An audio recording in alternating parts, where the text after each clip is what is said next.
Welcome to the Everyday Mom Challenge. Today I want to talk with you about planning for your high school student. Alright, I just first of all would like to say I cannot believe that I have a 9th grader. And he is a wonderful sweetheart and the best Bubby. Is he not, Bubby? Tell about how much you love Bubby. What do you love about your brother? He's nice. Yeah? What else? He's nice. Yeah? And he's fun. I play wrestling. Yeah? And that's all. If I asked you And he's my brother. Yeah. What do you think your brother is interested in? What are things that your brother likes to read about or talk about?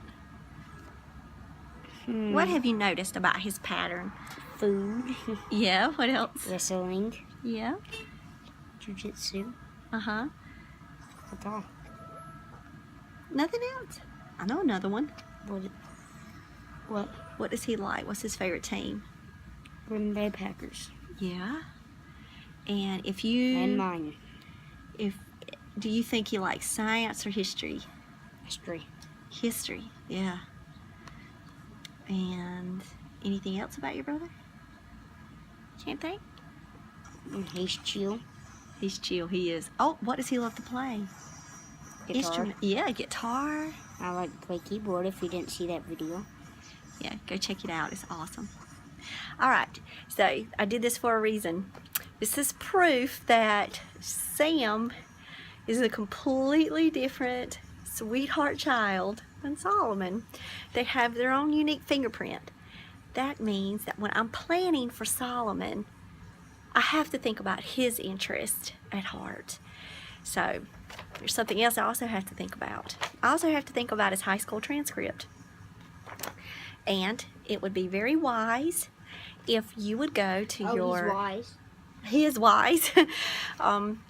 His name meaning. If you would go to your homeschool resources, your state Department of Education, and pull out the necessary requirements for graduating with a high school diploma. And you use this as your checkoff list, because planning for Solomon, as crazy as it might sound, has been very emotional for me. Because you think about his elementary and his middle school planning, you know, he's had science, social studies, art, music, computers, you know, reading, math, you know, everything you could think of all together every single day. Well, now I had to have the guidance talk with him, because yes, I'm principal, teacher, mama, and now as a 9th grader going in, he needs a guidance counselor. So I'm also his like transition planner and his guidance counselor. So we had to have us a come to Jesus meeting about the differences between middle school and high school, and the way that that structure is going to change for him. Because in the high school environment, the students only go for 90 minutes for 4 class periods a day. So for example, they'll take Math 1, English 1, and they'll take 2 electives. The next semester rolls around, they'll take science and a history and 2 electives. One of those electives being a requirement for us is health and PE. So we went through our list, okay, we see our list. This tells us how many credits, and you'll have something similar to this at your states, and it'll tell you how many credits for graduation. And I had to explain to him the credit system, because completely different than what we've dealt with you know, doing his report cards for middle school. Every 9 weeks, printing off the report cards. This time, he's going to have his semester reports that are going to be, you know, his quarter 1, quarter 2, and then he's going to have his final exam, and all of those are going to be weighted, and they're going to then total up his semester grade that will then be placed not only on a report card, but on his transcript that I'm going to pull offline. I'm going to pull a template offline, and I'm going to modify it for King's Academy, and I'm going to create his high school transcript. So we've talked about all of the different interests that he has. Okay, we know he loves wrestling. He wants to be a WWE superstar one day. We know that he is actively involved in jiu-jitsu 4 hours a week. We know that he plays guitar very fluently, but he does need to learn a lot more theory. We know that we're working on Spanish as a family because we have now married into ¿Cómo estás? a Spanish-speaking family. Very good, Sam. We know that he loves sports, and he doesn't like to read fiction anymore. He had an experience in public school where he had a substitute, and for some reason it just completely turned him away from reading. It was more like reading passages, reading straight out of the textbooks, and he just said no more. He loves reading about the news, current events, history, time periods, just like Sam. He got that honest, he got that stuff from me. But he also reads Sports Illustrated front to back, and he's constantly looking up blogs, sports blogs. He's reading WWE blogs, football. So it's now time to talk about Solomon's Fingerprint. Because I know all of his interest, I also wanted to give him this ability to craft his own high school schedule. So I sat down with him and I said, sweetheart, how do you want this to run? Because it's a lot different and you only get to pick 4. And he was like, what do you mean? And I'm like, well, you pick 4 now and you pick 4 next semester. So we made a T-chart and we put first semester fall, second semester spring, and I put numbered 1, 2, 3, 4, 1, 2, 3, 4. And just like now in public school, kids have to choose alternates of electives because classes might fill up and they might not get their first choice. Well, of course, with homeschooling, my baby's getting first choice.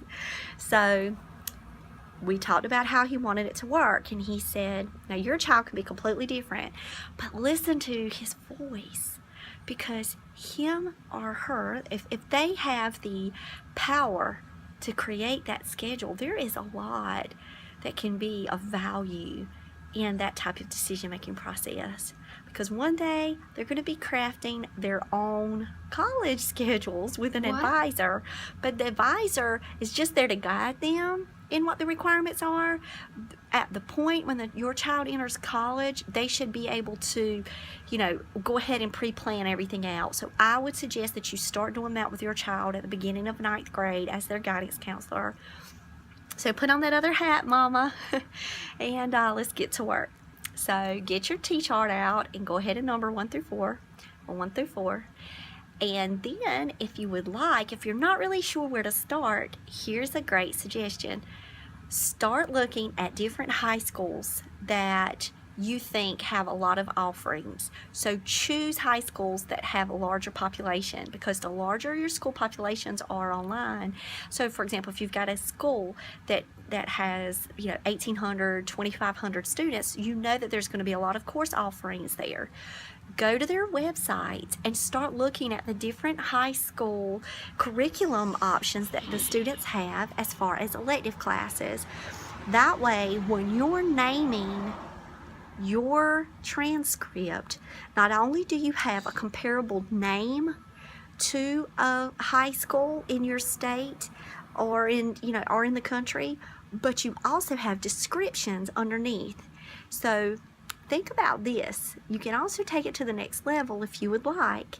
Not only do you have the course descriptions, you also have the teachers' websites on all of those high school web pages.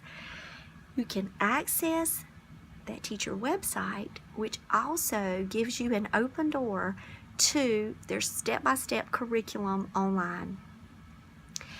Many teachers today in public schools use the internet as such a valuable resource tool for parents and students when they get home. They put up tip sheets, they put up homework sheets, they have connections to videos that relate to their work. Teachers build their units and place them on their websites, their teacher websites. So if you're like, well, how's that gonna look if I let my child choose journalism? how's that going to look for me? And you don't really feel confident in your skill set in order to create that curriculum, go to the journalism websites, go to the teacher websites, and use that help as a guide for you and your child. And then they're having comparative curriculum. Now, I didn't say identical curriculum because we're fingerprint curriculum here. That's my motto. That's really what I firmly believe in. So you've still got a fingerprint curriculum for your child, but you also do not have to do it alone, and you don't have to feel lost in the just millions of sites on the internet. You can really narrow it down to high schools and looking at those websites, and it can really help you build what you need for your child. So, another thing to think about, does your child have a weakness? If your child has a weakness, which we all can admit our children do, if that is an area that they were tested, that is a little... My weakness is getting tickled. Tickling was not tested, but I can test that theory right now. Don't drop your tablet, concrete. So think about pairing your child's weakness with a strength. Don't take and put two really difficult subjects side by side with two electives. Mama? Math is Mommy's weakness. So, Math is for my example, favorite. math is Sam's favorite. So math, well, Sam's going to be in 4th grade, so he's got to take it all. But where Solomon, math is a weakness for him. And trust me, Solomon does math 10 million times faster than me. And I hate to call that a weakness for him because it's honestly not. He's way above grade level and everything. But if you had to look at his scores, you would notice that math is not as highly advanced as his other skills. So I was not shocked when I said, plan it out. He said, well, I want to go ahead and do math and I want to get it over with. And that's okay. Let us get math over with. If that's how he looks at it, he knows he's got to take the credit. Okay, he's going to need 4 maths for his future ready for his college, because I'm putting him on his post-high school plan. It's going to be for a university system. So we're definitely going to hit the 4 math. So we're going to do math 1 in the fall. And his strongest area, of course, is English. So we're doing English 1. And he's going to have math 1, English 1. And then he's got 2 electives. Now in the spring, he has his loves, history and science. So he's finishing off the year with 2 subjects that he just completely engrosses himself in. So he's going to have that motivation the next semester. That's going to help carry him through to the summertime with 2 electives. One of those electives with history and science that I felt would be great to pair in was Foods 1. Oh, maybe it's because we're out here in the sunshine and it's like 100 degrees outside. I felt that pairing Foods 1 with history would be a great cross-curricular activity enhancement for us. So that way, while we're studying world history, we're studying the foods. And not only are we learning about just the culture and the historical significance of certain areas and time eras, periods, we're going to just take it to the next level and tie it into the Foods 1 curriculum. You're shaking, baby. You're shaking Mommy's chair. I feel like I'm on a roller coaster. Here, Fruit Ninja. Put your arm. There you go. So, how did I think about steering him as his guidance counselor? Well, I told him, look, you're in sports. You are active in Brazilian Jiu-Jitsu. So, we know that we're working out every day. We know that we have a gym plan. We know that you're going to 4 hours a week of jiu-jitsu, and we're going to craft nutrition and health along with those to partner in, and we're going to create his health and PE. So he was like, okay, I want to go ahead and start on that. Well, he's doing it naturally. All I have to do is weave in the helpful living elements, and we've got our curriculum ready. Hey, that took a lot of pressure off of me. I can tell you the truth. It's easy. It's going to be easy. He's interested in nutrition. He's actually interested in that as a possible career choice. Nutritionist, health sciences, exercise and sports science. So that is his interest, and it's something that is a requirement. So I'm really going to tailor it more to an athletic standpoint than I would just like general oral health. That's where the fingerprint stamping comes in. So we've got health and PE, we have English 1, and we have math 1. Now, what's his fourth one going to be? We've looked at his fourth credit, and we looked at all of the different options. Well, we were on a website for a local school, and we were looking at all of the different options they have, and he was like, well, Mom, a humanities one for me, that's easy, music. And I'm like, talk to me about why you would choose that. He was like, well, you know my interest in music. You know I'm going to guitar lessons already. You know we already do this in our active schedule. He was like, Mom, I'm learning theory. He said, it's music theory 1. He said, that's what I'm learning. And he said, and I'm doing a lot of other things at home on my own, you know, to advance my musical knowledge. And I'm like, okay. I'm like, but we're still turning it into a class for the credit. So it's not like he's just going to show up to music lessons and it's going to be like, oh, he's getting that. That's easy. No, we're still going to investigate different, you know, musical elements.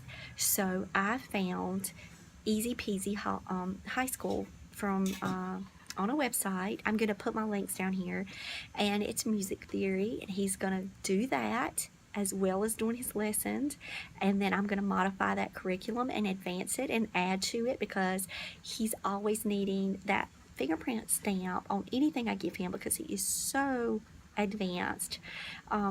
Last night it was so funny. He was like, Mom, I'm carrying around that 130, and he was like, you know the choices that I'm making. And I'm thinking, 130, what is he? And then I stopped and I started laughing, and he was talking about his IQ. So he's carrying around that 130. So I always have to keep that in mind, because his 130 I'm sure is a lot higher than what Mama's got up there. So I'm always having to find ways to enhance any type of curriculum for him. So that way he can be challenged. And then I can like push him for even greater heights. So we talked about those 4. And we were good with those. At first, he started weighing on me really heavy, and I was like, all he has to do is 4? I'm like, no. Then I was like, but wait, no, Mama, that's not fair, because everybody else is in their 9th grade, they're getting 4 courses.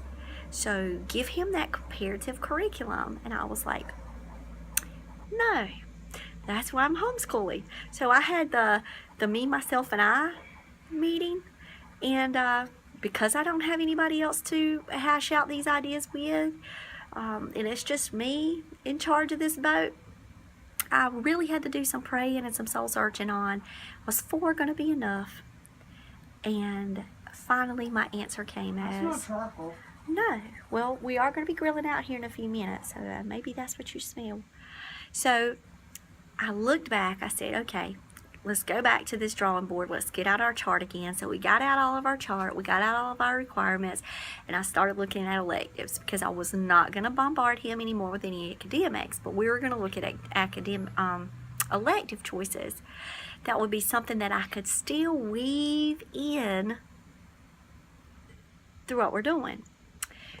And guess what we came up with? I guess you might have heard me mention it earlier, but it was on an elective list at a local high school that you could take journalism 1, 2, and 3.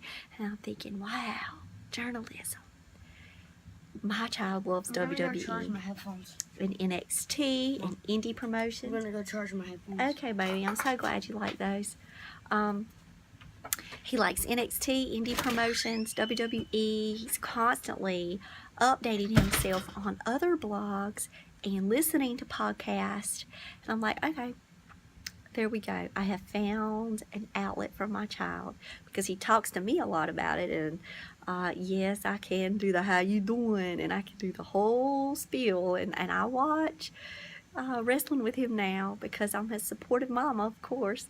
And I'm learning this new vocabulary and what moves mean, and how all this world of wrestling works.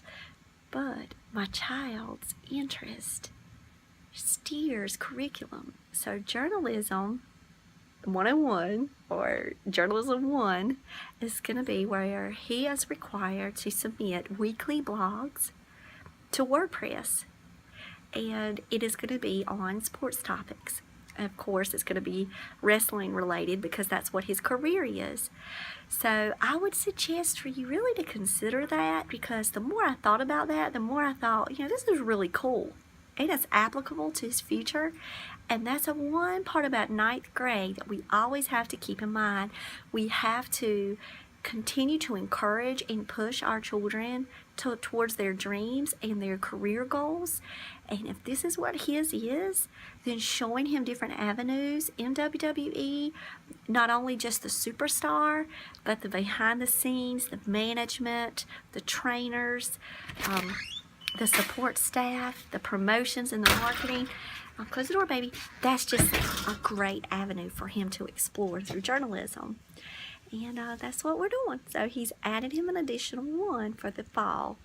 So I would love it if you guys would go on when I'm going to keep you posted, and I'll let you know when it's up. And I'm going to have him do a tutorial video on how to set up your own blog, so that way you can have your high schoolers or middle schoolers or even elementary school kids to set up their own creative blogs. Why did you point at me when you said high schoolers? You pointed at me when I didn't. I was just scratching your shoulder because I love you. So when you are considering your child's credits for their school year, keep in mind, like, every state will have their different credits, but like for us, they get 8 credits. Is that enough for mine? No. And have we discussed looking at dual enrollment? Of course. When he turns 16, he's off to community college. So he will be getting college credits at that point. Right now, we discussed it. Could he do that in 9th grade? Sure. He could. But he's like, no, Mama, I want to just be me right now. I don't want to push this, and I don't want to go any faster, because he knows that wrestling school, he has to be 18. So we're going to enjoy it. So while we're doing this high school homeschool, we're going to tailor it not only for his interest, but for his career goals, always at the forefront of my mind. I hope this has been a help when planning. Try to check out your high school graduation requirement checklist. Think about your child's interest, but also think about their career goals. And also how you can take your existing lives and all of your crazy, hectic, busy schedules that we have as homeschool mamas and make it work. If your child is doing productions, a community theater, well, there's your drama credit. Build on what they're doing. I'll fix them. Build on what they're doing and use that, to build their transcripts that show their unique fingerprints.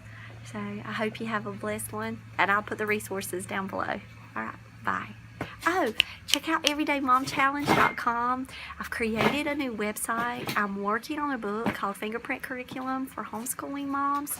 So I am going to... Shadow Ninja 316. And Sam, let your kids go on to Shadow Ninja 316. It's 3:16 on YouTube, because he has his own channel. So yeah, go on and do some promoting, Sam. But I'll talk to you guys later. Have a blessed one. Bye.